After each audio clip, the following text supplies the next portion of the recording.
Our level of integration prior was a little hit and miss, which is not to say that it wasn't intentional. I mean, we tried to be as intentional as we could be, but there were still some places where we needed more information, or we needed to develop relationships with providers in the community that we hadn't had the opportunity to do that before.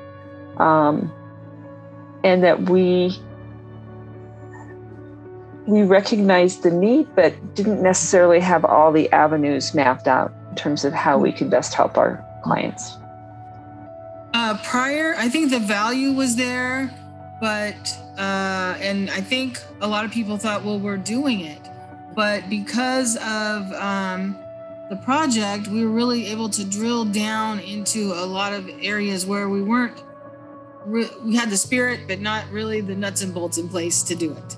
There were just practical referral problems. There were billing questions. There was a lack of understanding about what could be billed and what might happen if you open somebody up mental health and you're actually seeing them more than a little bit, like you're really acting like a primary mental health therapist, that the insurance would run out, things like that. We hadn't anticipated because that really hadn't happened before. So then it begged you have to do another assessment. Well, we don't have a form for another assessment other than the original assessment. So sometimes it created a little bit more work in the short term to be able to build in more efficiencies to be able to reauthorize people for further mental health. Well, I think it does a really nice job of assessing the whole organization. So there's a lot that goes into the delivery of services. It's your staff, it's your facility, it's your policies and procedures.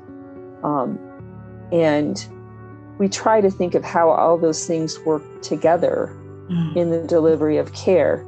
But the DDCAT really sort of helped hone in on that, and from a sort of fresh eye perspective.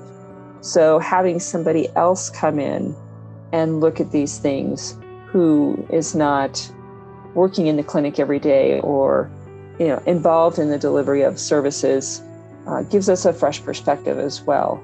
So I think all of that was very helpful and really helped us to think differently about what we were doing. Oh, that was amazing, because it looked at every little dimension that we had from the lobby that had all kinds of things about substance use recovery and maybe even gambling, but nothing around mental health. And we've been on the pandemic, so it probably still hasn't really seen clients in there, so it probably still doesn't say anything, but we know that is an issue. And then we also created a website that really has our mental health on it. So that's where we kind of took that feedback and added it to our marketing and into our website so that people can easily get signed up for mental health. Again, it looked at supervision. It looked at how people are engaged in the agency. It looked at the billing. It had just every dimension of how to proceed. It was really great feedback. Right. And it really increased awareness for everybody involved in the project. I think it's always helpful when someone else can look at what you do and either reaffirm for you what you already know, or maybe point out some new things that you hadn't realized that you need to address. That fresh set of eyes is really important. And that was one aspect of the DDCAT survey that, both at the pre and the post survey, we experienced that. It was very, very helpful. Probably the first thing that comes to mind for me is the importance and the value of involving all the different individuals who represent the different aspects of the organization. And it's not that we hadn't thought of that before, but we were much more intentional in this project. So making sure the administrative perspective is represented, to make sure that the therapeutic, the counseling perspective, the medical perspective, and of course, most importantly, the perspective of the individuals we serve, the clients that we serve. So as we think about and go about making change, we do that very intentionally, and we bring in all the folks that could be impacted by that. So that's one thing. The other thing that I think it really did for us was it helped us to think about, a beginning point rather than thinking about a grand plan. The idea that, you can start off simple to get to that grand plan if that's where you want to go, but that starting out simple can actually have a much bigger impact than you realize. The whole NITEX process, it kept us on track. So we had an idea, and we received help in terms of refining that idea, what we wanted to accomplish and how we would go about doing that.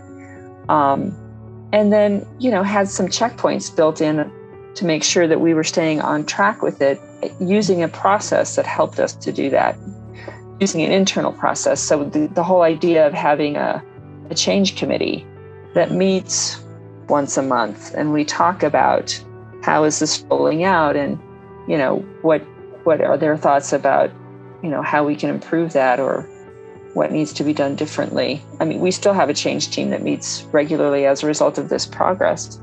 And it's great because we have representation from a variety of different pieces of the organization, and we all get together and talk about it from that perspective. I would say that it gives you an intentional purpose and focus to actually complete something, and to have that change process. I've been in this kind of work many, many years, and people have fantastic ideas in meetings. People are always having great ideas, but most of them just go into the air, and we never talk about them again until a crisis comes up in 6 months, and we're like, we're going to do something about that, So this gives you like a plan and intent and a strategy and accountability too, because we had the coach coming, we had all this other infrastructure stuff of like, this is going to be done. And so I thought it was time limited as well, that we were going to try this for such and such a long time. Not to say we didn't change our strategies along the way, like adding the group stuff was almost towards the end. Like, why don't we just add some groups too, and that really helped, So we were kind of like that Rubik's Cube, just still looking for the formula. So having the accountability, I think, was the most helpful. The simplest strategy that we used that got us the biggest change was a strategy that was simply that we made sure that at every weekly staff meeting, we talked about the project and encouraged the staff to work on the referrals to mental health services for our new clients coming into treatment, because that was our goal, was to increase the number of referrals that were made for the folks that were identified to have need. And really just the reminder once a week, keeping it on their radar screen, had the biggest impact. So it wasn't much, but it had a huge payoff. We went from, I think it was less than 20% to over 80% in a very short period of time. The other strategy that we used that maybe didn't have as profound an impact, but I think nonetheless was really important, was that we also worked to make sure that we knew who our referral resources were in the community. Like, we actually reached out and talked to them and made sure that we knew what their process was. Because, over time, organizations may make changes to their intake process, and we wanted to know what it was so that we could explain that to our clients and they would know what to expect when they got there. We kind of changed the supervision, so we changed the quality of supervision with more of a focus on those numbers to say, well, that's interesting. What do you think those numbers are about? Do you think that, because the counselors were meeting with their clients maybe once a month for mental health, I think the actual thing was like 1.7 times per month for an open mental health case. And we really wanted to get that. Our goal is to get it up to 4 times a month.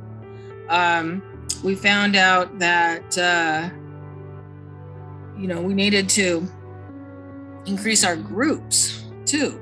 We said, well, we'll just put them in some groups. That might help. Well, it turns out we really only had one group that was for mental health. The billing was straight mental health out of, 50 groups. And so we were like, what? Oh no. And we found out we couldn't put mental health people that just were open mental health into the SUD groups, unless they were open for SUD. And then it really wouldn't count on our statistics. So we had to relook at all our groups and the billing of the groups. We had to enlist the billing department on some of those things. And so that was a big change too, was just looking at having data-driven supervision that was really focused. And I think the biggest thing was the attention to the matter, that we were all together on it. We were looking at it. It branched out to our supervisors and other teams. And I just quoted all the stuff from the NIATEX project earlier this week when there was a problem with a team. I was like, this is great for a NIATEX project or, a change project with that, we did 4 contacts a month with a team that hadn't had this. And it really gave me a framework to be able to help that team along as well.